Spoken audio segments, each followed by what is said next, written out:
On May 11, 2019, Ingrid's friends discovered her lifeless in her apartment under mysterious circumstances. Authorities initiated investigations, shrouding the details in confidentiality. It wasn't until 2 days later that the media and the public learned of Ingrid Guevara's devastating demise. There were 26 injuries across her face, arms, and legs. The autopsy unveiled a grim reality such as handprints encircling her neck, indicating a brutal strangulation coupled with a multitude of bruises, serving as painful testimony to the violence inflicted upon her before her untimely death. The autopsy's conclusion: mechanical oxygen deprivation, a chilling confirmation of suffocation. Who was Ingrid Guevara? What happened to her? Who killed her? Who was the culprit? This is your partner in crime stories. Subscribe and let's move along this mysterious journey ahead. Ingrid Guevara came into the world on June 3, 1998, in the bustling city of Chilapa, Mexico. Chilapa, with its population of around 400,000, stands as the capital of Veracruz State. Her proud parents, Victor Hugo Guevara Duran and Ingrid Ruby Aguirre Gonzalez, welcomed their first child with joy and anticipation. Ingrid's entry into the world wasn't without its challenges. Her mom faced a tough pregnancy due to preeclampsia, a condition that raised her blood pressure and posed risks to both her and the baby. Despite the hurdles, Ingrid arrived healthy, though a tad early in the 8th month. Moved by her mother's strength during this trying time, Ingrid's parents decided to name her after her resilient mom. A few years down the road, they welcomed another daughter, Andrea, completing their family. Ingrid and Andrea shared a deep sisterly bond, growing up together as close companions. Their family succeeded in love and support, with Ingrid's mom cherishing every moment spent with her daughters, witnessing their growth and milestones. As a teenager, Ingrid added 2 furry companions to the family, beloved dogs who quickly became cherished members of the household. With her loving family and faithful pets by her side, Ingrid enjoyed a childhood and teenage years filled with happiness and warmth. After graduating from high school, Ingrid set her sights on college with a dream to follow in her mother's footsteps and become a psychologist. Her parents beamed with pride, and together they found a perfect fit: the Faculty of Psychology at the Benito Juarez Autonomous University of Puebla. Ensuring Ingrid's comfort and safety was paramount for her family, so they helped her secure accommodation close to the university. They poured their love into preparing her new space, painting and organizing her room in the guest house to make it feel like home. With everything in place, Ingrid bid farewell to her family in Chilapa as she embarked on this exciting new chapter. Despite the distance, Ingrid stayed closely connected with her family through messaging apps, sharing snippets of her daily life and adventures. She also maintained a strong bond with her high school sweetheart, Alejandro, whom she deeply cherished.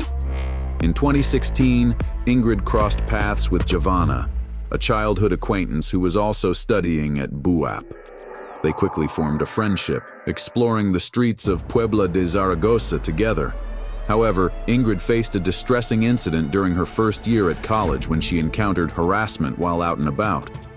This troubling experience sparked a newfound academic interest in gender violence, propelling her toward a deeper understanding and a determination to make a difference. In 2018, Ingrid delved into projects addressing gender violence, deeply troubled by the alarming rates affecting women, especially in Puebla de Zaragoza.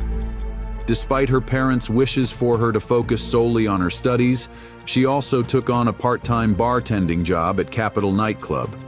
In matters of the heart, Ingrid's romantic journey took a turbulent turn. After a brief relationship with Ricardo, an older man she met at work, Ingrid faced harassment and blackmail from him. Seeking refuge, she turned to a gender violence unit and filed a complaint against Ricardo. Despite efforts to resolve the situation, his harassment persisted. In May 2019, encounters with Ricardo at a restaurant and later at her workplace escalated into heated arguments. Despite attempts by friends to defuse the situation, Ricardo's possessiveness grew, prompting Ingrid to cut ties with him. Yet, his relentless harassment persisted, leading Ingrid to seek help from authorities. Tragically, on May 11, 2019, Ingrid's friends discovered her lifeless in her apartment under mysterious circumstances. Authorities initiated investigations, shrouding the details in confidentiality. It wasn't until 2 days later that the media and the public learned of Ingrid's devastating demise. Following Ingrid's tragic passing, only those closest to her were privy to the harrowing details of her death. The autopsy unveiled a grim reality, such as handprints encircling her neck, indicating a brutal strangulation, coupled with a multitude of bruises, serving as painful testimony to the violence inflicted upon her before her untimely death. The autopsy's conclusion: mechanical oxygen deprivation, a chilling confirmation of suffocation. Police inquiries pieced together a chilling sequence of events. Ricardo, the perpetrator, launched a vicious assault within Ingrid's apartment, leaving a trail of 26 injuries across her face, arms, and legs. His hands tightened around her throat until her breath ebbed away. Then, in a calculated move, he positioned her on the bed, feigning slumber, a deceitful ruse to buy himself time to flee. When Ingrid's friends discovered her, they innocently mistook her still form for peaceful sleep, unknowingly encountering the aftermath of a cruel and calculated act. Ricardo's escape plunged authorities into a relentless pursuit, yet despite their fervent efforts, his whereabouts remained shrouded in mystery. Ingrid's loved ones, gripped by grief and fueled by a fervent quest for justice, rallied together in solidarity. From her family and friends to her college peers, a unified chorus arose, demanding accountability for the senseless loss of a cherished life. On May 16th, a poignant gathering unfolded as students from Ingrid's college converged to honor her memory. Candles flickered, casting gentle light upon the faces of those who came to pay tribute. Flowers adorned the space, a colorful tapestry of remembrance, while heartfelt messages etched in every corner served as silent testaments to the impact Ingrid had on those around her. Yet, as the days slipped by without a breakthrough in Ricardo's pursuit, whispers of speculation emerged. Some conjectured he might have slipped across borders, seeking refuge in a foreign land, evading the reach of justice. With each passing moment, the urgency to bring him to account heightened, fueled by a collective resolve to ensure that Ingrid's memory would not fade into the shadows of obscurity. In sorrow and uncertainty, Ingrid's light continued to shine, a beacon of resilience and solidarity, guiding those who mourned her toward a future where justice would prevail and her spirit would find peace. On June 2nd, a poignant turn of events unfolded as Ricardo, grappling with the weight of his actions, made the monumental decision to surrender himself to authorities. Poignantly timed just a day before what would have been Ingrid's 21st birthday, his voluntary surrender served as a somber acknowledgement of the profound loss inflicted upon her loved ones. In the wake of Ricardo's apprehension, law enforcement meticulously retraced the steps leading up to the tragic incident, piecing together fragments of surveillance footage to reconstruct the sequence of events. Security cameras captured Ricardo's clandestine entry into the apartment complex, deftly maneuvering through the bars shortly before Ingrid's arrival with her friends. A fleeting moment of encounter transpired as Ingrid stumbled upon Ricardo, slumbering atop a friend's car. Rather than heed Giovanna's counsel to alert authorities, Ingrid's compassionate nature prevailed, extending a gesture of kindness by ushering Ricardo into her friend's apartment. Subsequent surveillance footage depicted Ricardo's departure from the premises hours later, casting a shadow of suspicion over the circumstances surrounding his exit. It wasn't until Ingrid's friends arrived, hours later, that the chilling truth began to unravel as they discovered her lifeless form, unaware of the sinister events that had transpired in their absence. Upon his apprehension, Ricardo vehemently denied culpability, weaving a web of denial in an attempt to deflect responsibility. He claimed that a heated argument erupted between himself and Ingrid upon entering the apartment, prompting his departure. Ricardo maintained that Ingrid was alive when he left, alleging that she had extended an invitation for him to partake in a meal of tacos. Furthermore, he asserted that their encounter escalated to intimate relations before the altercation ensued, painting a distorted narrative of events. Yet amidst Ricardo's desperate attempt to evade accountability, the truth remained shrouded in shadows, leaving behind a haunting void where justice yearned to prevail.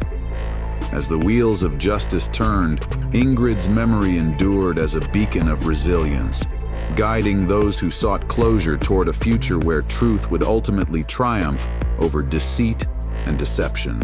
During Ricardo Luna's initial hearing, his legal team endeavored to cast doubt on the nature of his relationship with Ingrid, asserting they were never officially involved. Presenting 2 witnesses to support their claim, they sought to sway the judge's perception. However, the judge, resolute in his suspicions, opted to withhold judgment, requesting further testimony to elucidate the intricacies of their connection. Despite the ongoing scrutiny, Ricardo remained the primary suspect in the eyes of the court. Following the hearing, a 6-month window was allotted for both the defense and prosecution to amass evidence in preparation for the impending trial. Yet the wheels of justice turned slowly, and it wasn't until December 12, 2013, 4.5 years after the heinous crime transpired. The trial commenced.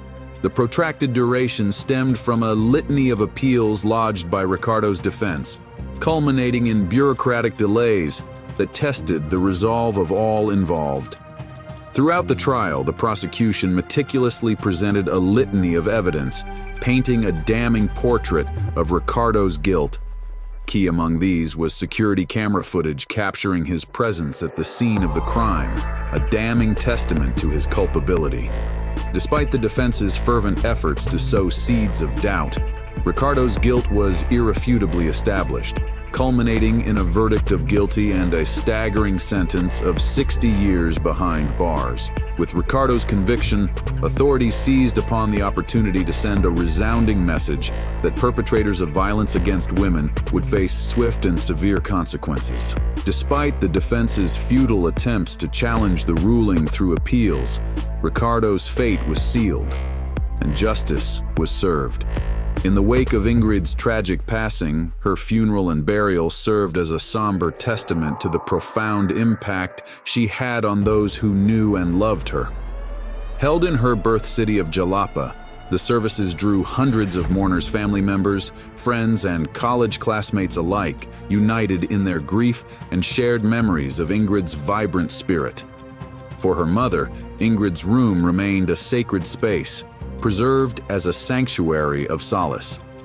Occasionally, she sought comfort in borrowing her daughter's clothing, a poignant ritual to evoke Ingrid's enduring presence in her life. What do you think about this case? Stay tuned. We'll catch you with a new nail-biting crime thriller tomorrow.